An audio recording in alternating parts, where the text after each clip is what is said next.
film industry scene or Hollywood or celebrity thing. We're here every day and we're working really hard. None of you have been into rehab. None of you have sort of, you know, had sort of huge, imagine, breakups in the press and stuff. In Kid Star's Top Trumps, we're worth nothing. Nothing? No points whatsoever? Nothing. I am quite a boring person. I enjoy being at home and watching TV. The thing is, I like parties and I like all that stuff as much as anyone else does, but when it comes to the work, it's work, and it's the work that I like. I suppose we're always quite busy, really. I mean, you don't get a lot of time to really go too off the rails.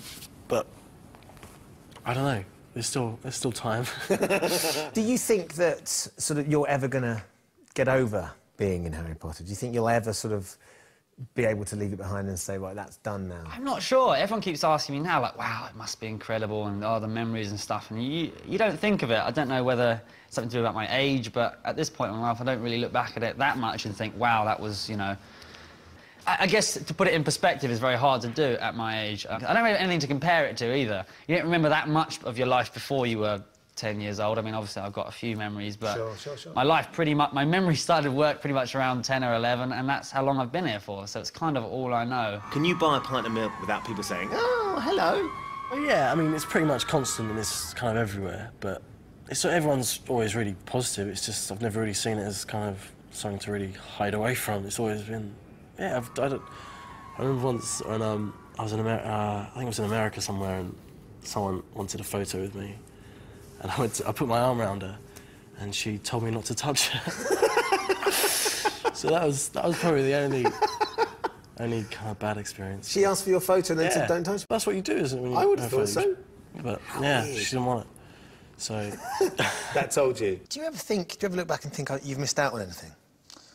Factually speaking, I have missed out on certain things that other people who have gone to school every day have missed out on. You know, I mean, I've missed... of course, there's moments I've missed that I will have missed, I don't know, the first week at university and how that must feel, and I'm sure it feels incredible and amazing. But I've had parallel experiences, though not the same, and the kind of are of the same nature, because we all sort of go through the same stuff. It's just what prompts us to go through it that sort of changes, I think. And so, yeah, I mean, I don't feel like in terms of have I not done stuff that a lot of other people have done, then yes, that is absolutely undeniably true. But at the same time, I've done a lot of stuff that other people will never get a chance to do, and you know, so it's, you know, for everything I've missed, I've also gained something else. I'm very lucky that I've managed to retain at the same school I went to. Still, it wasn't easy leaving the school for a month and coming back with blonde hair and blonde eyebrows, you know. I would never say that I was bullied, only because I have a very, you know, I don't consider name-calling... I didn't take it as bullying anyway. It's more just a combination of, yeah, banter and jealousy, as well as, you know, general people assuming that you're going to be someone very arrogant because you're in a film. And yeah, lots of school trips. I'll never forget, you know, that was a really sad part of it, that you'd book these school trips up and then they say, oh, I'm going skiing at the Alps next week. You're going what? Skiing? I don't think so. No skiing for you. And it's like, that sucks. And looking back at it now, of course, I don't regret a thing. But equally, it's not that easy when you're a youngster. I think it's been a very kind of unique way of kind of growing up, really. The other day, they gave us a DVD of our first screen test together. No. Yeah, it was really weird because I was really Cockney. Nicholas Flamel is the only known maker of the Sorcerer's Stone. The what? I was really surprised. I was really strong Cockney accent, but it's kind of over the years, I guess I've toned it down. It's been bled out of you. Yeah, but yeah, it was really weird because they showed another potential Ron as well, which was quite weird. And he was really good as well. No! I probably would have cast him instead. It doesn't really feel real, that it really is coming to an end. It's really strange. I can't really describe it. I keep feeling like, I don't know, I guess I'm in denial. But however much we don't want to believe it, it is all about to come to an end. In this courtyard here, they're setting up for what will become the climax of this epic battle scene. You're going to have the good guys on one side, the dark forces on the other. They're going to come together, and it's all going to kick off. But what we know is that some of our favourite characters might not make it through. Oh, come on, Tom. Let's finish this the way we started it. together. But who will survive when Harry and Voldemort come face to face for the final time? The film should leave everybody with kind of the resting heartbeat of about 160 beats per minute. You know, I mean, it certainly feels like it when we're filming it, not to be disparaging, but feels kind of relentless. You know, everything is always happening, and it's a battle to the scale of which we've never seen in this world before. It's the way a film series should end. Do you think we'll ever just have a quiet year at Hogwarts? No. There must be a very special bond between you and Dan and Rupert, a bond that only the three of you can really understand, because right back from that first experience, the first day you turn up and you playing these characters, and that first premiere, the three of you have always been there. You've been there next to each other, so you know what it's like on the inside, being Harry, Hermione and Ron. Yeah. And that must be something very unique. Yeah, I have moments where I feel quite isolated by the uniqueness of my life experience. You know,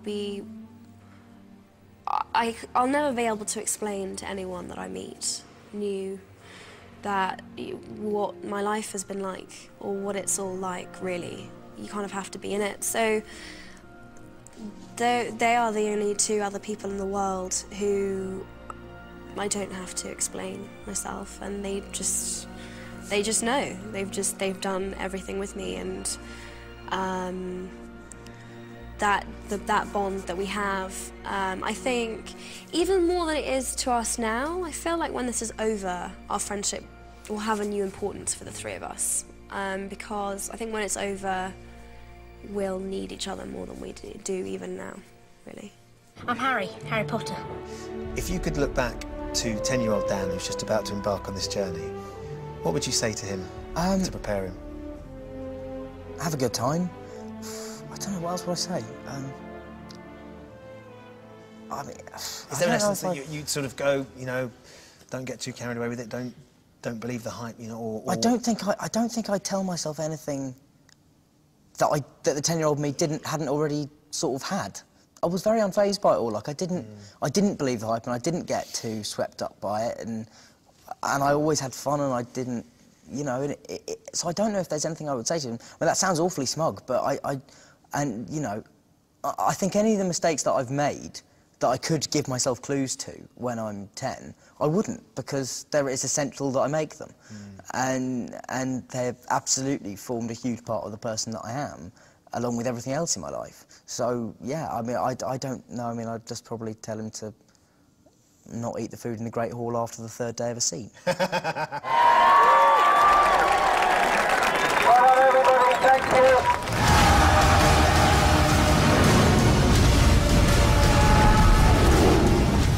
So, 7 books, 8 films, and more than 10 years later, it's all come to an end. Only I can live forever. To be able to come to this extraordinary film set for the last 5 years, to snoop behind the scenes, to get to play with the props and to meet the stars has been truly magical.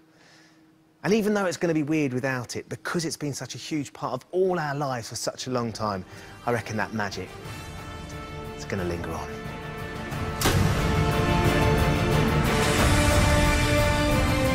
Time to try and outsmart regulars Jason Manford and Peter Andre. Odd One In is next this evening. Penn and Teller are back at 9, and Jack Dee, Jimmy Carr and Catherine Kelly are making the decisions in The Marriage Ref at 10.